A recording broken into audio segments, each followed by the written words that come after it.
Welcome to Peoria's Pulse, a program of news and information about the services, programs, and events going on this month in the city of Peoria. I'm Bo Larsen, Public Information Manager for the city. In this episode of Pulse, you're going to learn more about some exciting upcoming events. It's time to register for the second annual PACE Conference, or Positive Action Through Civic Engagement. This year's keynote speakers include Dr. Michael Crow of ASU and the Mayor of Sacramento, California, former Phoenix Sun star Kevin Johnson. Halloween is always a monster mash at the Peoria Sports Complex. This year the spooks are spookier, the candy is more abundant, and the hot air balloons will shine brighter. When people talk about being green or doing their part to save the environment, what is it that they are really doing? Throwing their plastic bottles into a recycle bin? Perhaps it's purchasing CFL lighting. Well, the city of Peoria is doing a whole lot more. We will learn more about the efforts behind Sustain and Gain. These are tough economic times, especially if you are out of a job. If you are without employment or looking for a new job, the city of Peoria and other West Valley communities have joined forces for a special job fair called Meet Your Next Employer. You'll meet one of the architects of this unique event and learn where and when it will be held. As you can see, there's a lot going on in Peoria. Before we learn more about these upcoming programs, let's take a look back at some recent grand opening events in the city. At the Rio Vista Community Park and Recreation Center, it's all in the game, offering batting practice cages for softball and baseball, sports memorabilia, and a fantastic cafe with sandwiches, smoothies, and coffees, and so much more. All in the Game is the perfect way to warm up for a baseball game, hang out with friends, or finish your workout with a refreshing, energizing drink. The long-awaited Palo Verde Open Space Park finally opened with a special ribbon cutting and plenty of activities for families. But this is no ordinary community park with basketball courts, play sets, and walkways. The real showcase of the Palo Verde Open Space Park is not what's new, but what is old. Here's a story to explain the park within a park. 5, 4, 3, 2, 1. All right.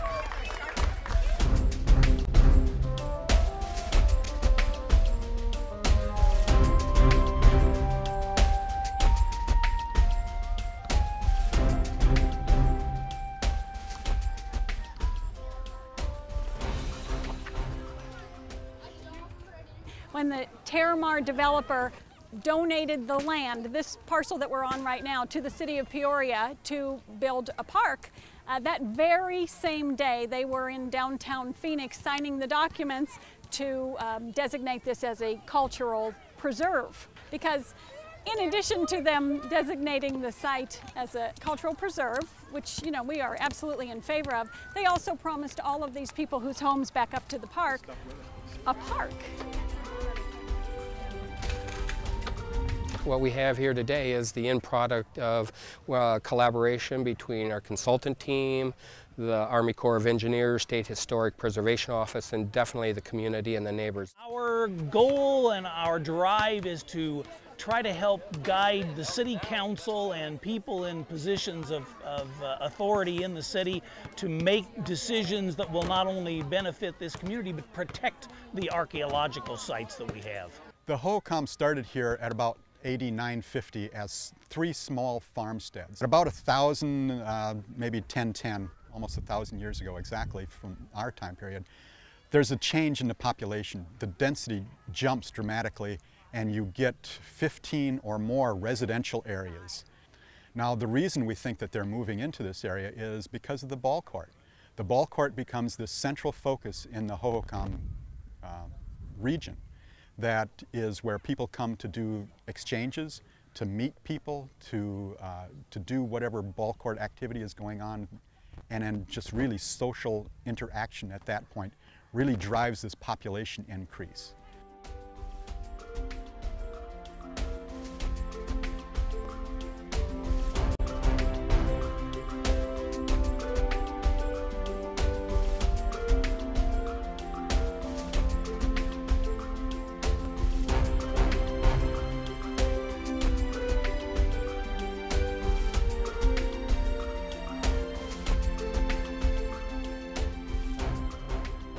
want want to thank all of you for coming out to join us in the celebration of the opening of this beautiful park.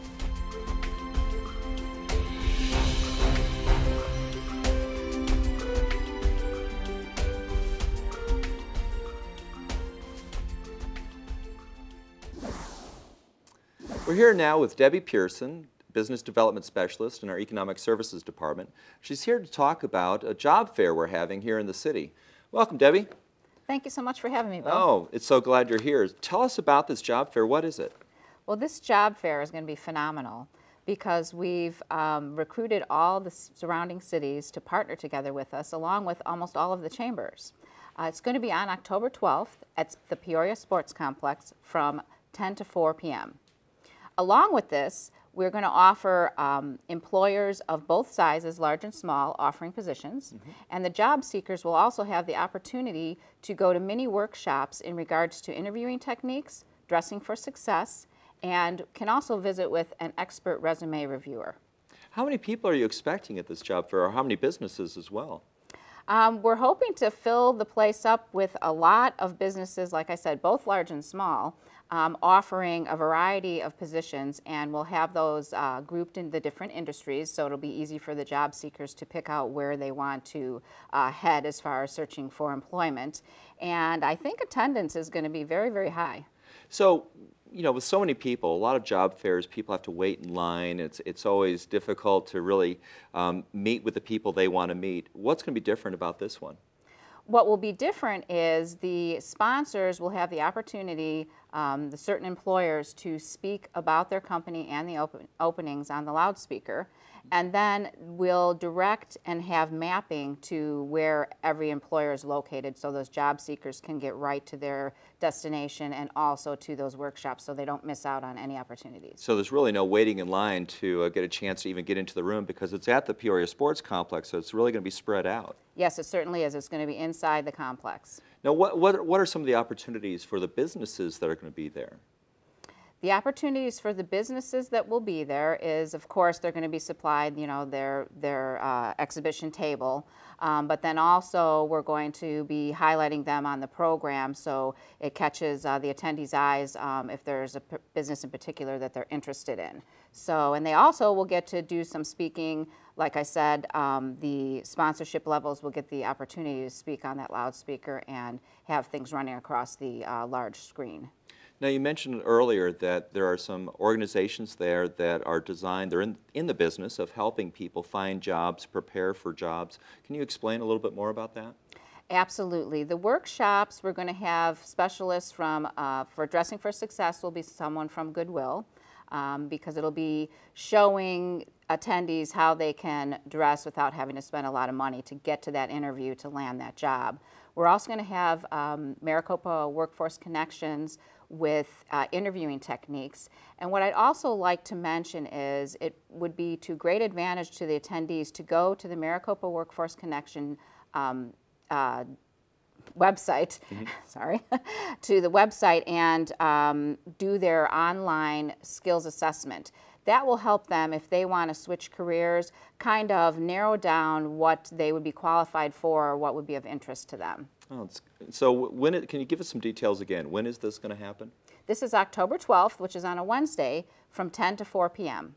At the Peoria Sports Complex? Absolutely. And that's located just south of Bell on 83rd Avenue, so Yes. It's real easy to get to off of the 101 or Bell, or if you're coming from the south, you can take Cactus or any of the main roads to 83rd Avenue on up, and you'll get right there. Yes, there's signs, and there will actually be message boards at the major intersections. Now, how do businesses who want to, they're thinking about hiring some people right now, how do they get a booth at this?